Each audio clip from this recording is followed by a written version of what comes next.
el ordenamiento jurídico de cualquier país contempla órganos de control, porque el que llega a un puesto no se supone que haga lo que se le antoje, aunque en la práctica eso sea lo que estemos viendo en la sociedad dominicana.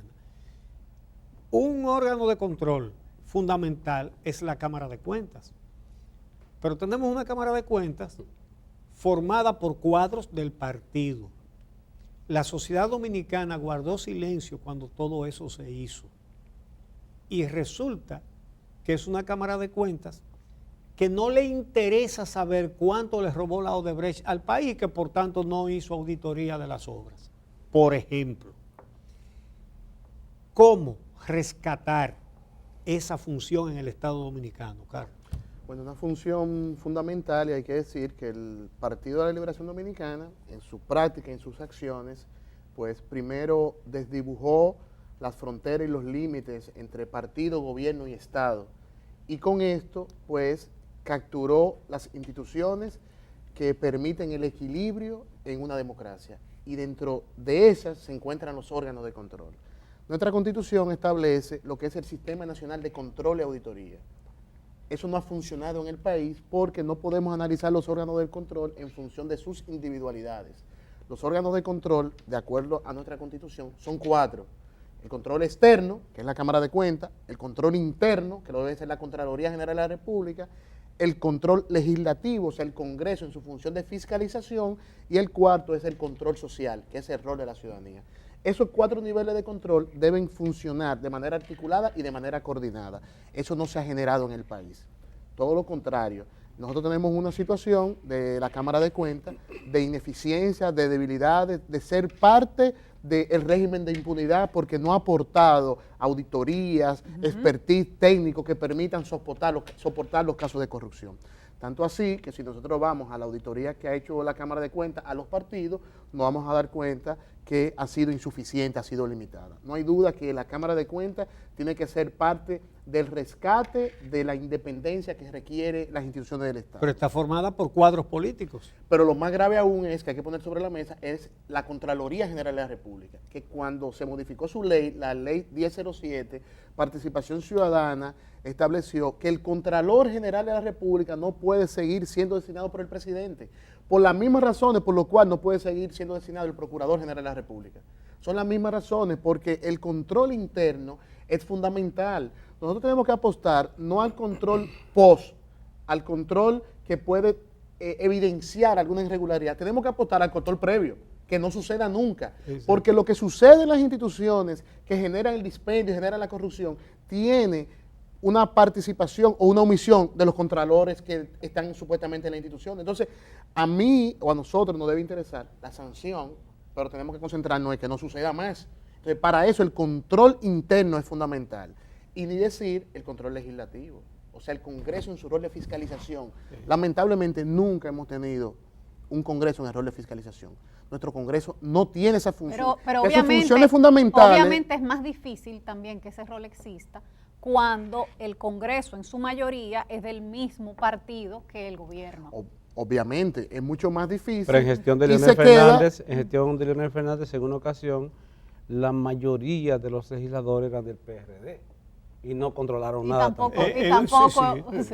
Sí, cuando estaban separadas. No hay duda que el Congreso como tal, más allá de los aspectos políticos, tiene que tener una unidad de apoyo a la gestión de fiscalización, porque la gestión de fiscalización no son los legisladores que la van a hacer, porque los legisladores tienen una función de representación y tienen una función política, pero tienen que tener una unidad de tipo técnico que le esté analizando los presupuestos, la ejecución presupuestaria, que cuando lleguen los contratos les diga, mira, este contrato tiene esto, y que todo eso vaya quedando evidenciado en informes, en reportes.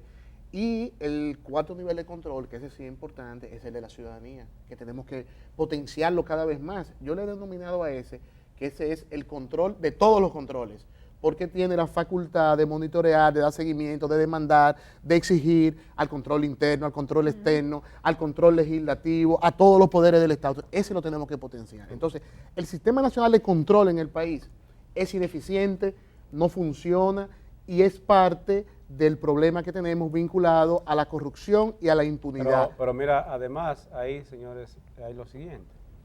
Nada más le exigimos voluntad política a los políticos, pero ¿y la voluntad social?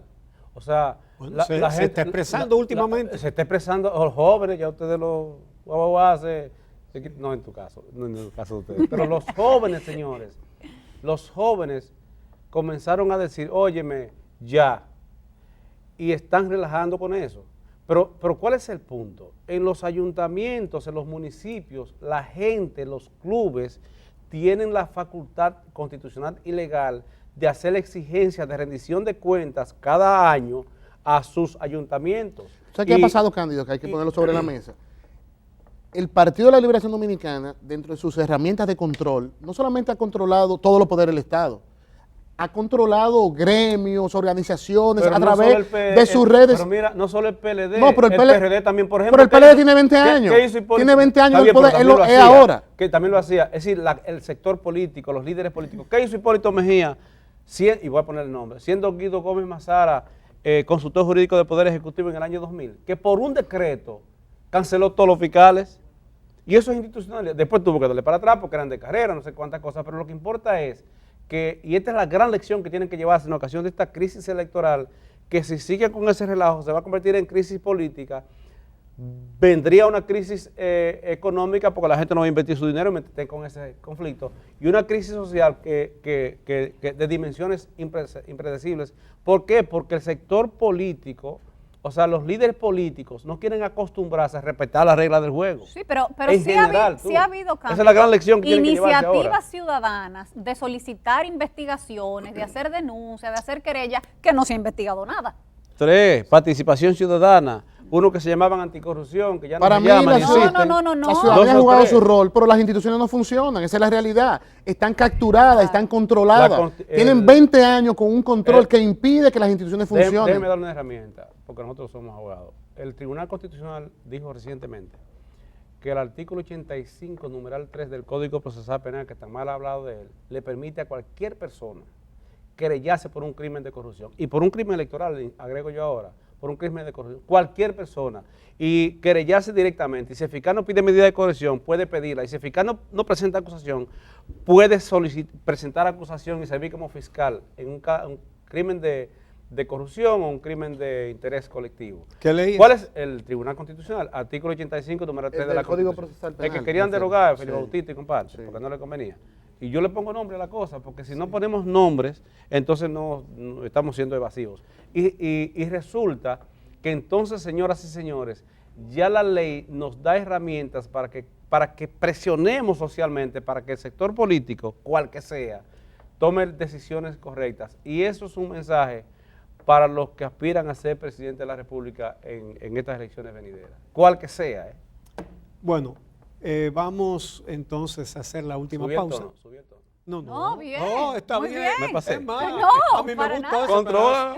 Para nada. Que después no me eligen, después no me nombran. Mira, cuando Regresamos regresemos, con la conclusión. Claro, las reformas que hay que hacer de todo Gracias este a sistema. Dios. Esa misma